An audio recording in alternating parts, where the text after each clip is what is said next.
마지막 시간 하도록 하겠습니다. 이번 시간에는 185페이지 기반설 설치 계획을 함께 보십니다. 우선 양가로 1번입니다. 특별시장 관리상 시장 본소는 기반설 부담구역 지정되면 기반설 설치 계획을 수립하여야 한다. 그래서 기반설 설치 계획은 개발 행위와 관계된 사항이기 때문에 관할 관청은 누구? 특광시군입니다. 국토계획법은 집행에 관한 법률로서 공익사업 규모 큰 것은 도시군 관리계획으로 결정해서 집행하고 사익을 추구하고 규모 작다고 하면 개발행위 허가받아 집행하도록 되어 있습니다. 그래서 기반설 부담구역은 개발행위 허가 파트에 해당되는 것으로 그 설치계획도 특광시군이 수립할 수 있다 해야 한다. 계획이기 때문에 수립하여야 한다. 그리고 이 기반설 설치계획에는 뭐가 담기겠습니까? 기반시설, 설치할 기반설이 기반 설치 계획의 내용이 됩니다. 그래서 양가로 2번 보시게 되면 다음 각 호의 기반시설을 말한다. 그래서 기반 설치 계획에 포함될 내용입니다. 그 중에 4번 보시면 학교 충분히 기반설로서 기반 설치 계획의 대상이 되는데 가로 속에 대학교 제외한다. 대학교 제외한다. 주었습니다. 그러면 이 기반설 설치 계획에 따라 기반설에 설치하게 되면 해당 지역 주민들이 기반설 설치 비용을 부담하도록 되어 있습니다. 그런데 이 대학은 해당 지역 주민들이 입학해서 공부할 수 있는 학교가 아니라 시험 봐서 들어가는 곳이거든요. 그래서 대학교는 기반 설치 계획의 대상이 된다, 안 된다? 안 된다. 의미 이해하시겠습니까? 그리고 양가 3번입니다. 기반설 부담구역의 해제 등 차시였죠. 지구 단위 계획을 수립한 경우 기반 설치 계획을 수립한 것으로 보며 얘는 천천히 하십니다.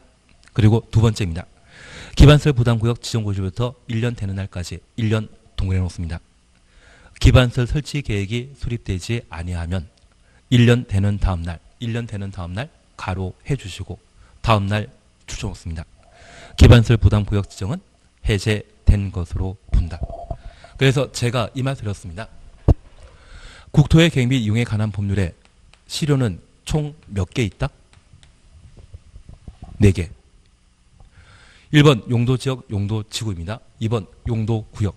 그 용도구역으로 시가화 조정구역이 지정되게 되면 시가 조정구역 지정과 동시에 유보 기간을 도시군 관리 계획으로 결정하고 유보 기간 만료일 다음 날에 시가 조정구역 지정은 효력 상실한다. 그리고 두 번째 보신 게 도시군 계획시설 사업입니다. 여기 도시군 계획시설 사업은 이번에 개정된 사항으로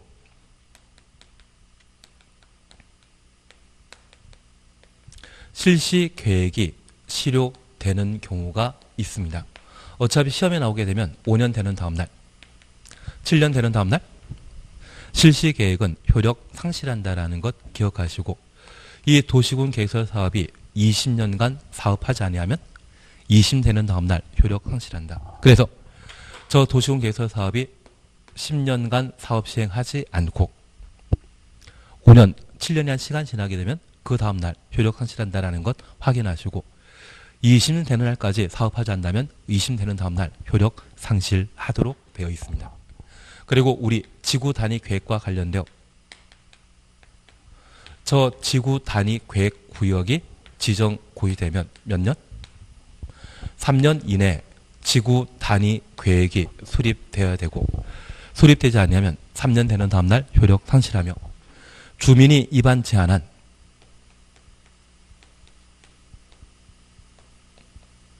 지구 단위 계획이 결정 고시되면 몇 년 안에?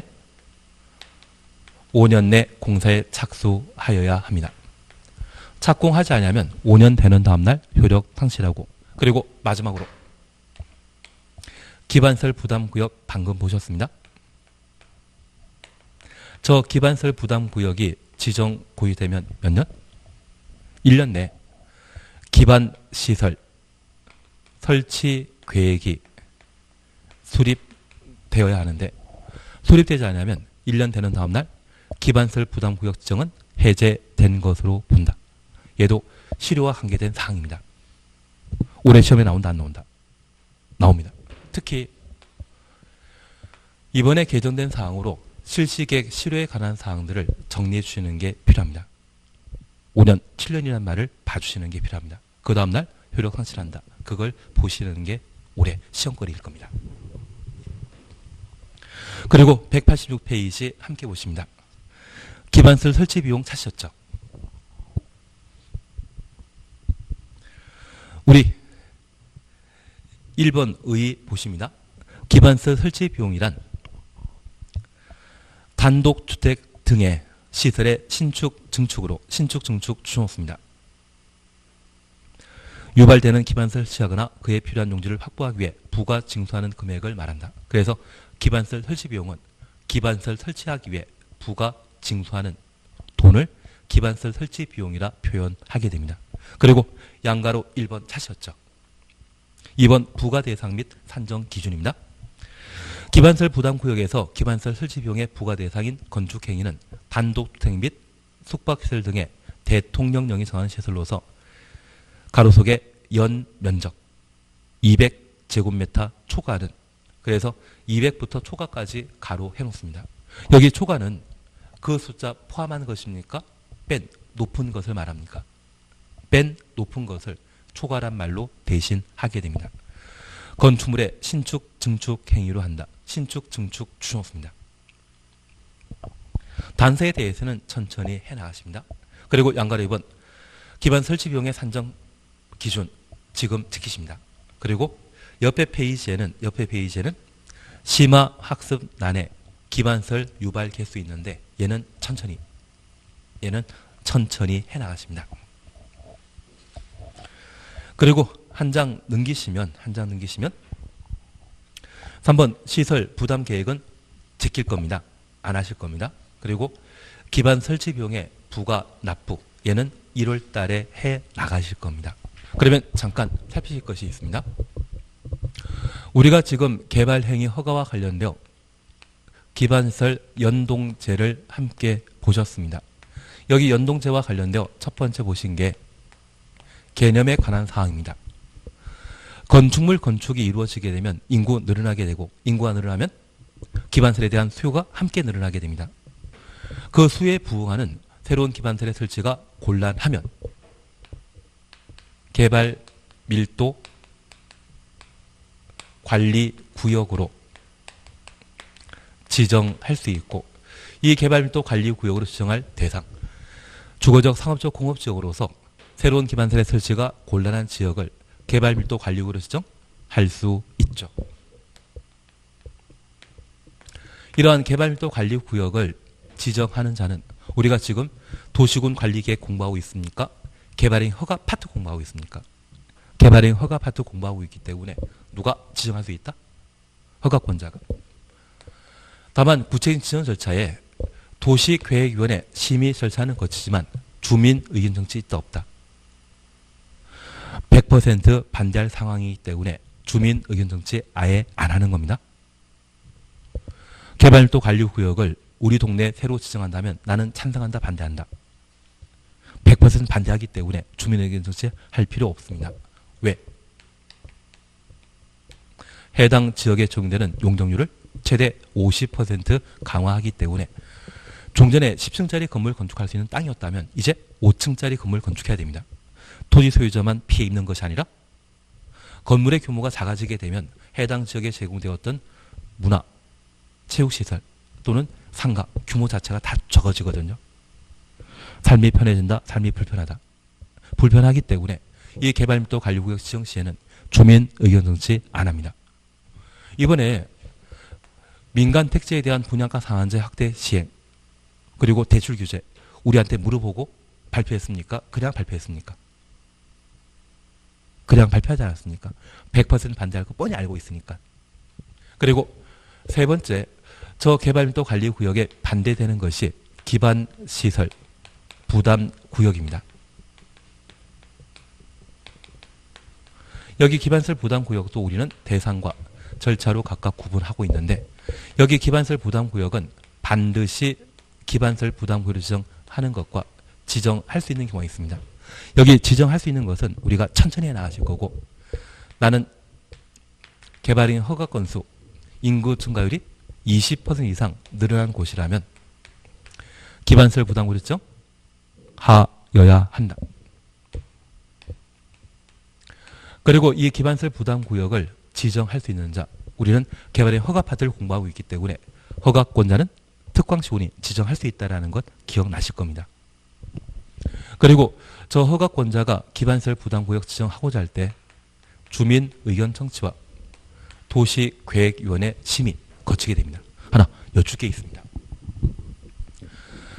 우리 동네에 기반시설 부담구역을 지정하게 되면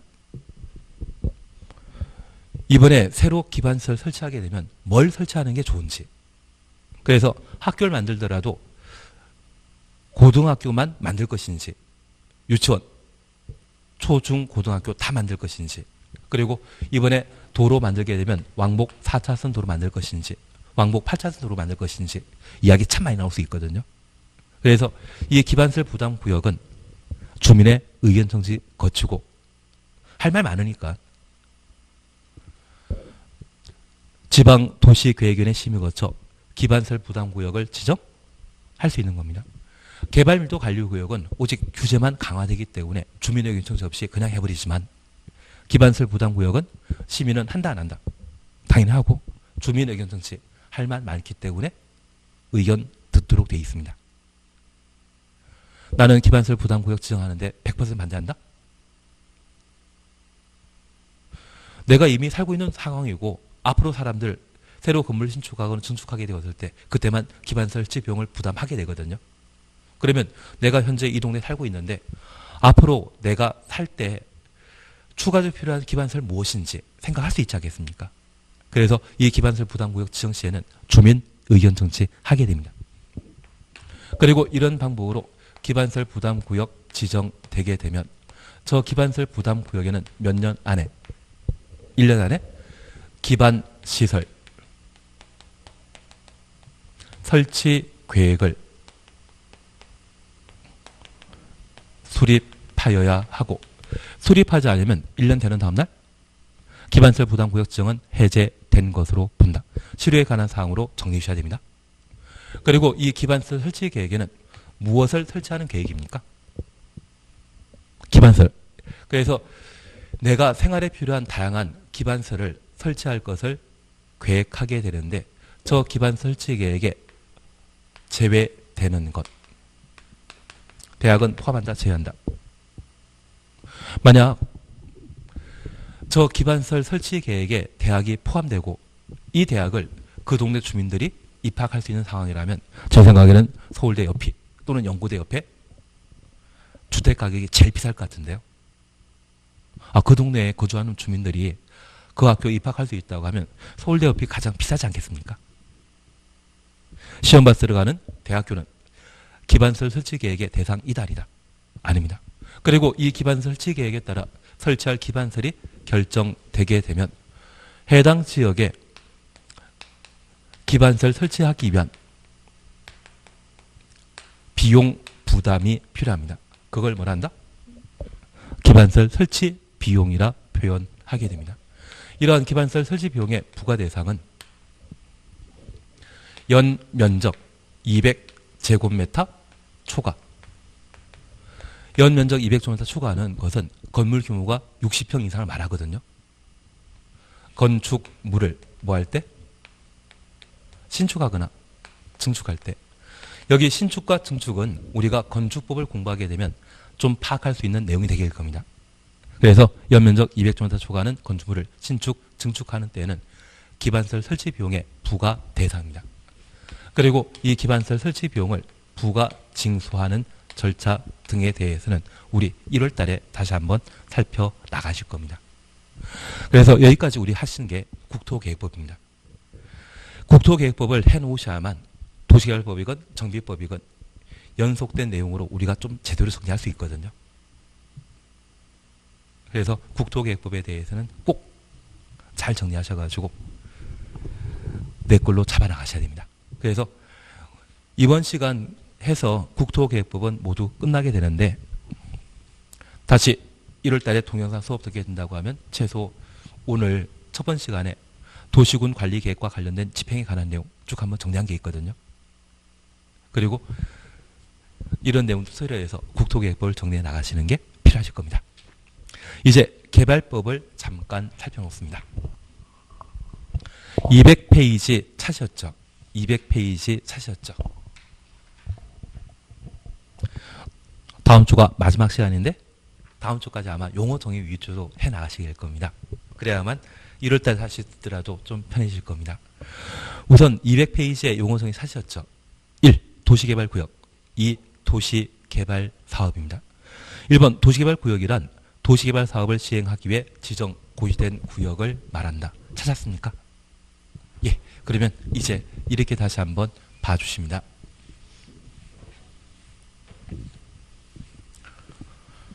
우리가 국토계획법 공부하시면서 도시군 계획사업을 함께 보셨습니다. 도시군 관리계획으로 결정할 수 있는 것은 총 6개인데 그 중에 3번, 4번 기반설의 설치 정비 계량을 도시군 관리계획으로 결정하게 되면 그것을 도시군 계획 시설이라 하고 그 도시군 계획서를 설치 정비 계량 사업을 뭐라 한다? 도시군 계획설 사업이라 표현합니다. 그래서 우리 기반설 도시군 관리 계획으로 결정하게 되면 그 이후 뭐가 된다? 도시군 계획 시설이고 저 기반설이 규모 작고 사익을 추구하는 것이라고 하면 기반설 설치하고자 하는 소재지 특광시군에게 허가받고 만들게 되는데 저 허가받아 만드는 것은 도시군 계획설이다. 그냥 기반설이다. 기반시설입니다. 계획으로 결정하면 뭐가 된다? 도시군 계획설 된다라는 것을 다시 한번 봐놓습니다. 그리고 4번이 도시개발사업과 정비사업에 관한 계획을 도시군 관리계획으로 결정하게 됩니다. 그래서 원래 이 세 가지를 통칭해서 도시군 계획사업이라는데 이 세 가지 사업은 원래 도시군 관리계획으로 결정하고 집행한 사업인데 이 두 가지에 대해서는 도시개발법과 정비법에서 그 시행 절차를 따로 두고 있습니다. 그러면 얘는 원래 한 가족이다? 남남이었다.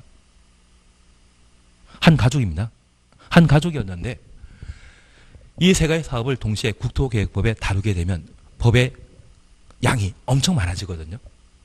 그래서 이 두 가지에 대해서는 따로 분리시켜놨습니다. 그러면 아주 예전에는 한 집안이었는데 이 둘은 이제 분가했다는 이야기거든요. 그리고 이제 우리가 다시 하나 봐줄 게 있습니다. 저 도시군 계획설 사업을 하는 장소가 있다면 얘는 도시군 계획설 부지이고 도시개발 사업하는 곳이 있다면 도시개발구역이 되게 됩니다. 앞으로 수업 시간 중에 제가 개발사업이라 말씀드리면 그것은 도시개발사업, 개발구역이라는 말 쓰게 되면 그것은 도시개발사업하는 장소, 도시개발구역을 의미하게 됩니다. 그리고 정비사업. 정비사업은 재건축, 재개발 사업을 말하는데 이 재건축, 재개발 사업하는 장소를 뭐라 한다? 정비구역이라 표현하게 됩니다. 그래서 도시개발구역은 뭐 하는 곳이다? 도시개발 사업하는 장소를 말합니다. 그게 1번입니다. 그리고 2번입니다. 도시개발 사업이란 도시개발구역에서 주거, 상업 등의 기능 있는 단지 주놓습니다. 또는 시가지 조성, 시가지 주놓습니다. 조성 동그라미. 그래서 이 도시개발 사업은 시가지 조성 사업과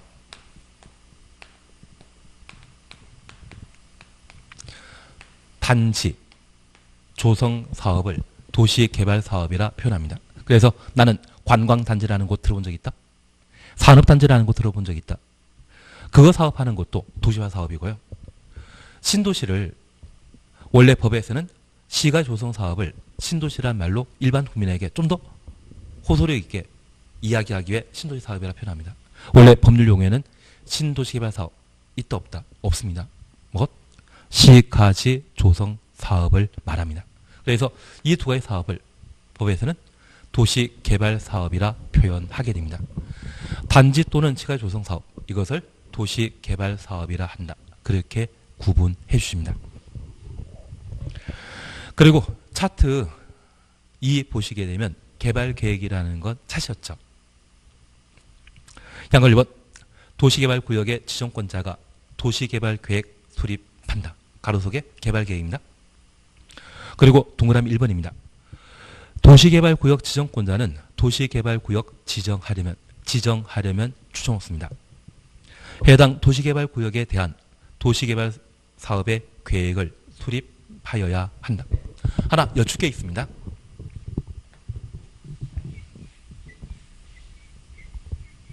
방금 개발계획 수립에 관한 내용을 함께 보셨는데 우리가 함께 보시면서 지정권자가 도시개발구역 지정하려면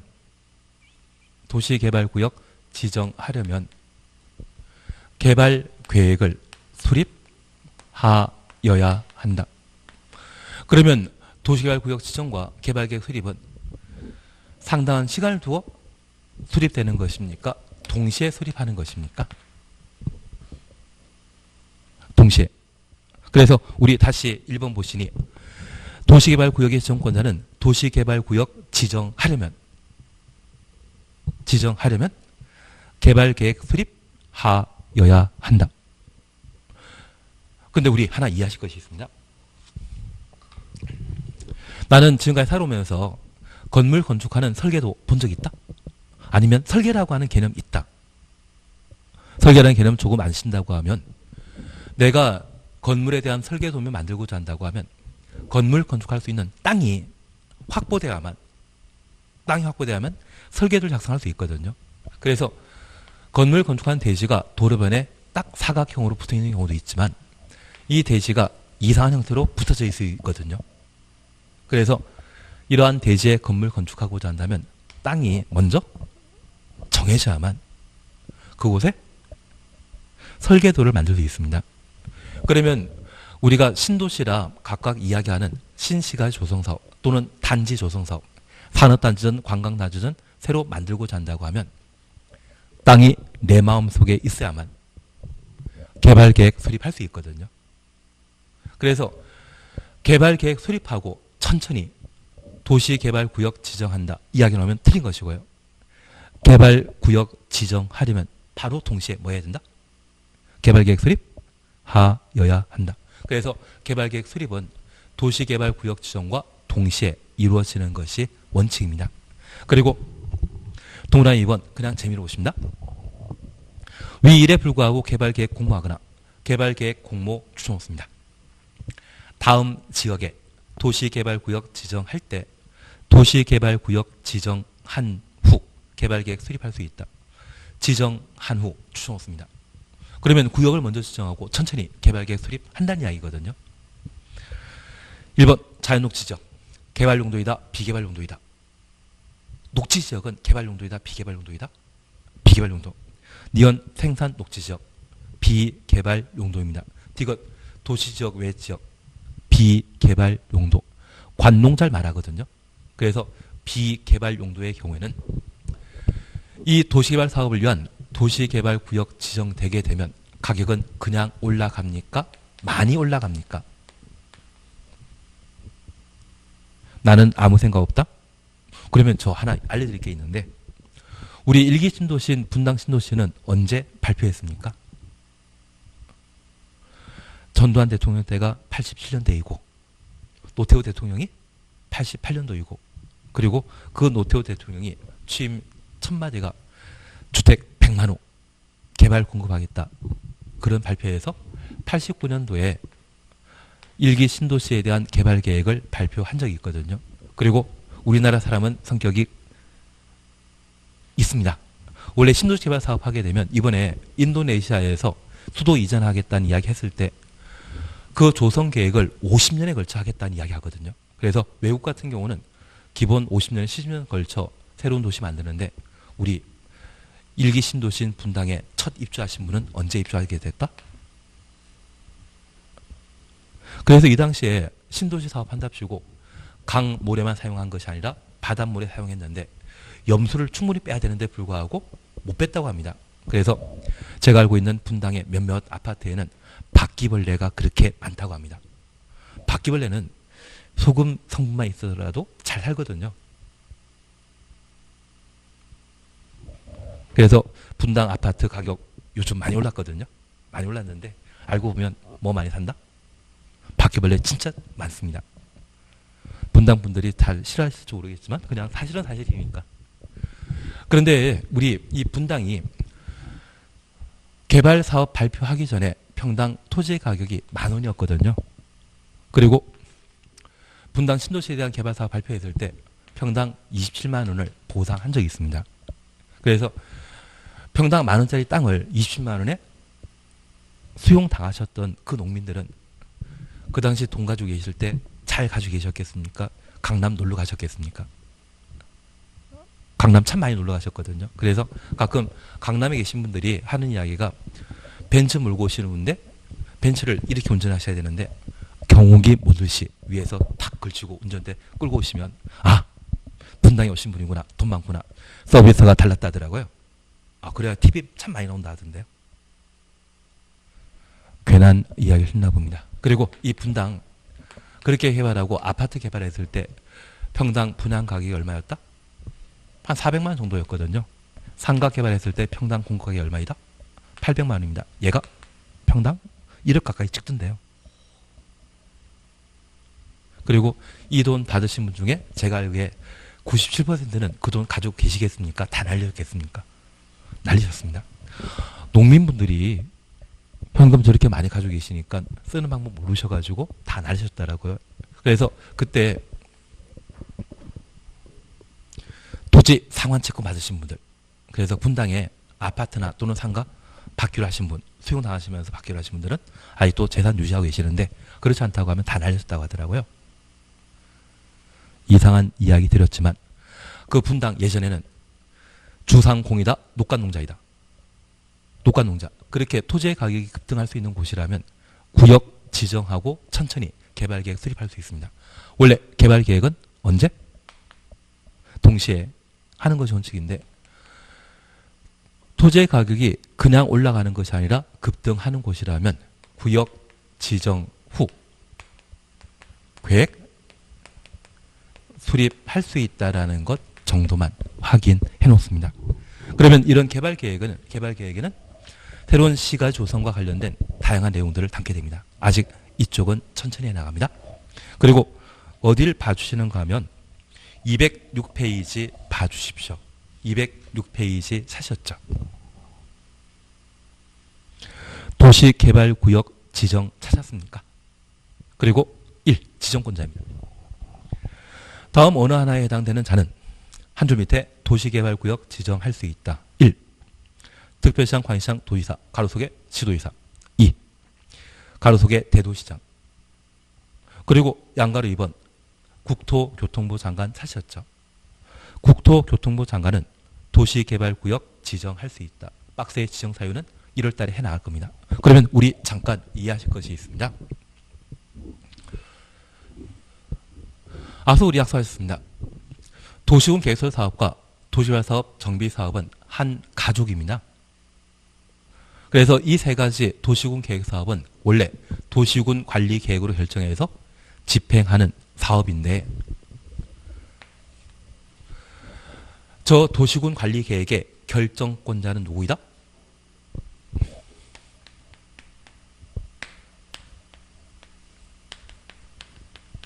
시도지사, 대도시장. 그리고 예외적인 결정권자는 누구이다?